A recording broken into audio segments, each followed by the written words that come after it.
Okay guys, ito yung nilalagay natin sa ating halaman para mataba. So, yan po. Ito po ay ipot ng paniki. Tapos lagay lang natin dito. Estimate lang na mga 1 cup na ganito. Yun po yung nilalagay ko. Ilagay po natin ito sa halaman. I-spray po natin ito sa umaga at saka hapon. Yun po ay natutunan natin sa isa ding farmer na nag-share sa kanyang kaalaman. Umaga daw at hapon dahil open pa po yung stomata ng dahon.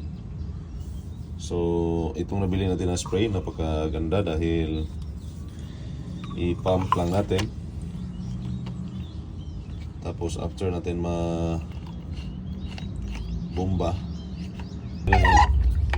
i-pump lang natin yung ganyan. May hangin na po sa ilalim na mapundo. Automatic na po na mag-spray. So tingnan natin na.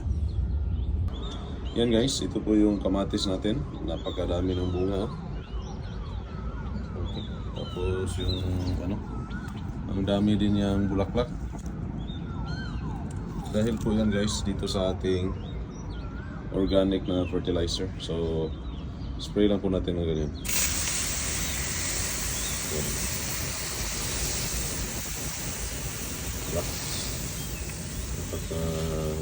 Pagkaalis. Yan po guys, kita nyo naman ang daming bunga. Yan, yan pa sa baba. Ayan, oh. Ang dami dyan, oh. Ito dito. Ayan, nagtatago lang sa dahon. Ang kapal ng dahon dahil po ito sa ating organic fertilizer. At yung malunggay natin, oh. Ayan. Napakataba din ng ating malunggay. Ayan. Ang dami. Masarap ito sa native na chicken.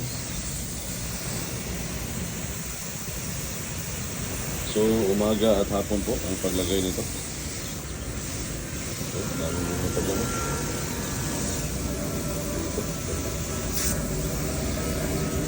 Tapos, malaki nga yung bunga niya guys.